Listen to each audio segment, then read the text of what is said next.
ज्योति मणि जी। हाँ बोल दिया, नाम बोला उसका। नहीं बैठ कर यूं से। மாண்புமிகு அவைத்தலைவர் அவர்களே, காங்கிரஸ் கட்சியின் சார்பாக நிதி மசோதா 2024-25 மீது பேச வாய்ப்பளித்தமைக்கு நன்றி. முதலில் பேரன்போடும் பேராதரவோடும் என இரண்டாவது முறையாக கரூர் நாடாளுமன்ற தொகுதியின் எம்பியாக தேர்ந்தெடுத்த எமது சகோதர சகோதரிகளுக்கு இதயபூர்வமான நன்றியை தெரிவித்துக் கொள்கிறேன். மாண்புமிகு நிதியமைச்சர் அவர்கள் வழக்கமாக தங்களுடைய பட்ஜெட் உரையில் திருக்குறளையோ அல்லது சங்க இலக்கியத்தையோ கோட் செய்வார்கள். இந்த முறை திருக்குறளையும் சங்க இலக்கியத்தையும் மறந்ததோடு தமிழ்நாட்டையும் மறந்து விட்டார்கள். தமிழ்நாட்டிற்கு நியாயமாக தர வேண்டிய நிதியையும் அவர்கள் வழங்கவில்லை. அவர்கள் செய்த அல்வாவை தமிழ்நாட்டிற்கும் எதிர்க்கட்சிகள் ஆளுகிற மாநிலங்களுக்கும் கொடுத்து விட்டார்கள் என்று நினைக்கிறேன். அவர்கள் சொல்ல மறந்த திருக்குறளை நான் இங்கே நினைவுபடுத்த விரும்புகிறேன். இயற்றலும் ஈட்டலும் காத்தலும் காத்த வகுத்தலும் வல்லது அரசு. பொருள் வரும் வழிகளை மேன்மேலும் இயற்றலும் வந்த பொருட்களை சேர்த்தலும் காத்தலும் காத்தவற்றை சமமாக வகுத்து செலவு செய்தலும் வல்லவன் அரசன். ஒரு அரசாங்கம் பொருள் ஈட்டுவதற்கு பல வழிமுறைகள் உள்ளன. அதில் முக்கியமானது ஒரு வரி.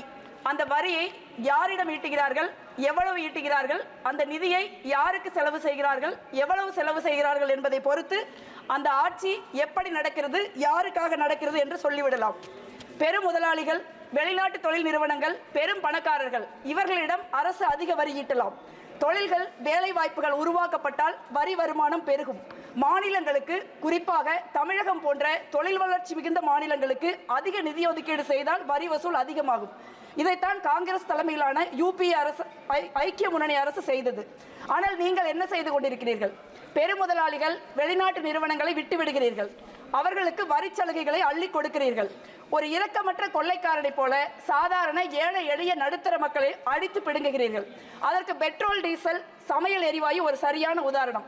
காங்கிரஸ் ஆட்சி எப்ப பார்த்தாலும் யூபிஏ ஆட்சி, என்டிஏ ஆட்சி, யூபிஏ ஆட்சி, என்டிஏ ஆட்சின்னு கம்பேர் பண்றீங்க. நானும் ஒரு கம்பேரிசன் சொல்றேன். காங்கிரஸ் ஆட்சியில பெட்ரோல் 73 ரூபாய் 18 பைசா, டீசல் 40 ரூபாய் 91 பைசா, சமையல் எரிவாயு 450 ரூபாய். இப்பொழுது பெட்ரோல், டீசல் ரெண்டுமே ஏறக்குறைய 100 ரூபாய்க்கு விற்குது. சமையல் எரிவாயு 1200 ரூபாய், இப்போ 1000 ரூபாய், thanks to election. Petrol, diesel மீதான கலால் வரி, எக்ஸைஸ் டியூட்டி 250 மடங்கு உயர்த்தப்பட்டுள்ளது. It's rice 250%. ஒரு லிட்டருக்கு ரூபாய் 9 ரூபாய் 48 பைசாவிலிருந்து 32 ரூபாய் 98 பைசாவாக உயர்த்தப்பட்டிருக்கிறது. டீசல் மீதான கலால் வரி 800% உயர்த்தப்பட்டிருக்கிறது. லிட்டருக்கு 3 ரூபாய் 56 பைசாவிலிருந்து 31 ரூபாய் 83 ரூபாயாக உயர்த்தப்பட்டுள்ளது. காங்கிரஸ் தலைமையிலான யூபிஏ ஆட்சியில் இந்த வரி வருமானம் 90,000 கோடி. பாஜகவின் அமிர்த்கால் அச்சேதியின் பொற்கால ஆட்சியில் 2.73 லட்சம் கோடி, 176% வரி அதிகரித்திருக்கிறது. ஒரு பான சோத்துக்கு ஒரு சோறு பதம். இதற்கு பெயர் பகல் கொள்ளை இல்லாம வேற என்ன? அடுத்து ஜிஎஸ்டி. ஜூலை 2024 10.3% அதிகமாக வசூலாகிருக்கு. 1.82 trillion, mostly from the domestic transaction. ஏறக்குறைய அனைத்து அத்தியாவசிய பொருட்களுக்கும் 5% 18% 28% வரி ஜிஎஸ்டி. சமையல் எண்ணெய், சுகர், ஸ்பைஸ், டீ, காஃபி, மிட்டாய் மற்றும் உயிர்காக்கு மருந்துகள் 5%, hair oil, toothpaste, soaps 18%, luxury item such as small cars, AC and refrigerator. ஒரு நகரத்தில் நடுத்தர குடும்பத்தில் பிறந்து வாழ்ந்து பார்த்தா எது அத்தியாவசிய பொருள், எது ஆடம்பர பொருள் உங்களுக்கு தெரியும். இதெல்லாம் பத்தாதுன்னு 15% life and health insurance policy மேல வரி. ஆனால் நிலக்கரிக்கு வரி 11.69%இலிருந்து 5% குறைக்கப்பட்டிருக்கிறது. ஏன்? I read something interesting in a website. I quote, India's first private mining company who pioneered the concept of mine developer and operator MDO just about a decade since our inception, we became one of the largest developers and operators of coal mines in the country. End quote. No prize for guessing it. It's Adani. Sorry, I can't quote. No, it's A1 coal. 2019 பாஜக ஆட்சிக்கு வந்தவுடன் corporate வரி 30%இலிருந்து 22% குறைக்கப்பட்டது. ஆனால் இதனால 1.45 லட்சம் கோடி ரூபாய் வருமானம் இழப்பு ஏற்பட்டது.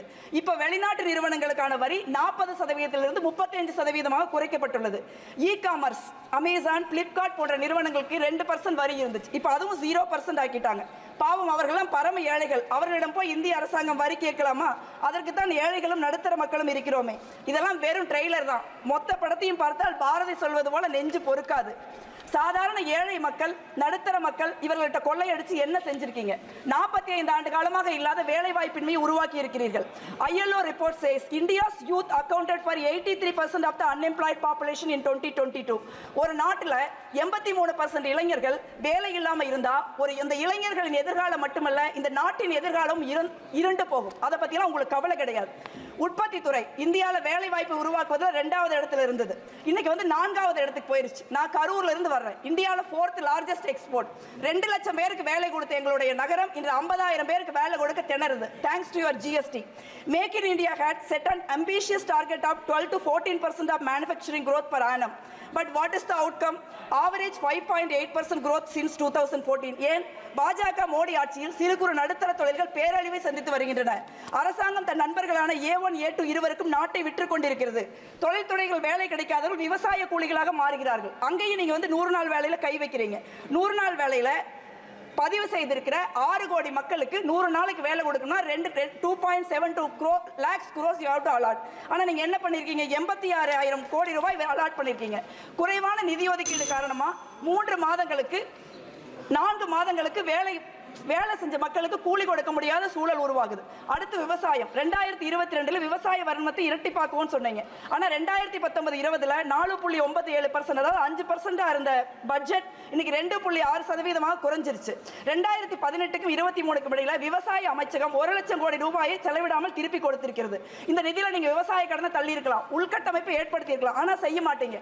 இந்த நாட்டில் 1 மணி நேரத்திற்கு ஒரு விவசாயியோ அல்லது விவசாய கூலி தொழிலாளர்களோ தற்கொலை செய்து கொண்டிருக்கிறார்கள். இந்த ஆட்சியில் 50% விவசாயிகள் கடன் 2 மடங்கு ஆகி இருக்கிறது. அதே போல department of school education and literacy budget outlay reduced from 3.16 in 2013-14 to just 1.53% in 24-25. உங்களுக்கு மாணவர்கள் படிப்பு முக்கியமல்ல, புதிய கல்விக் கொள்கையை எங்கள் மீது திணிப்பதுதான் முக்கியம். ஆனால் ஒருபோதும் தமிழ்நாடு உங்கள் புதிய கல்விக் கொள்கையை ஏற்காது என்பதை நினைவில் கொள்ளுங்கள். தமிழ்நாடு பொது மருத்துவத்திலும் இந்தியாவிற்கு முன்னோடியாக உள்ளது. பெருந்தலைவர் Kamarajar 1 minute, I'm going to wind up. பெருந்தலைவர் காமராஜர் 50 வருஷத்துக்கு முன்னே மதிய உணவு திட்டம் போட்டார். அதை காங்கிரஸ் அரசாங்கம் இந்தியா முழுவதும் அமல்படுத்தியது. இந்த தமிழ்நாட்டின் மாண்புமிகு முதலமைச்சர் அண்ணன் ஸ்டாலின் அவர்கள் காலை சாப்பாடு போடுறாங்க. இந்தியாவில் எங்கேயும் கிடையாது. அந்த மாதிரி திட்டங்களை நீங்க நிறைவேற்றுங்க. நாட்டில் இவ்வளவு பிரச்சனை இருக்கு, ஆனா உங்களுக்கு எது முக்கியம்? சாதி மதம். ஒரு எதிர்க்கட்சி தலைவரை, எனது தலைவர் ராகுல் காந்தியை பார்த்து என்ன சாதின்னு நீங்க கேட்கிறீங்க. அது நாடாளுமன்ற அவைக்குறிப்பில் இருந்து நீக்கப்படுகிறது. இந்தியாவின் மாண்புமிகு பிரதமர் ஒரு நரேந்திர மோடி அவர்கள் நீட்டப்பட்ட பகுதியும் சேர்த்து அந்த கேவலமான பேச்சை பெருமையோடு பொதுவெளியில் பயிர்கிறார். உங்களுக்கு எல்லாம் வெட்கமாக இல்லையா? Just 30 second madam, 30 second. உங்களுக்கு எல்லாம் வெட்கமாக இல்லையா? சாதிதான் ஒருவருக்கு அடையாளமா? உங்களுக்கு சாதி அடையாளம், ஆனால் எங்களுக்கு சமூக நீதி அடையாளம். உங்களுக்கு வெறுப்பு அடையாளம், எங்களுக்கு அன்பு அடையாளம். உங்களுக்கு பிரிவினை அடையாளம், எங்களுக்கு ஒற்றுமை அடையாளம்.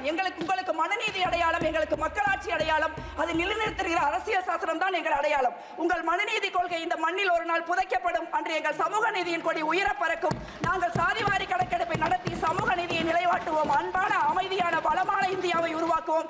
யாரை பார்த்து நீ என்ன சாதி என்று கேட்டீர்களோ, யாரை பார்த்து அஞ்சி நடுங்குகிறீர்களோ, இன்றைய எதிர்க்கட்சி தலைவர், நாளைய பிரதமர் என தலைவர் ராகுல் காந்தி அந்த திருப்பணியை தலைமையேற்று நடத்துவார். அன்று இந்தியா வெல்லும். நன்றி.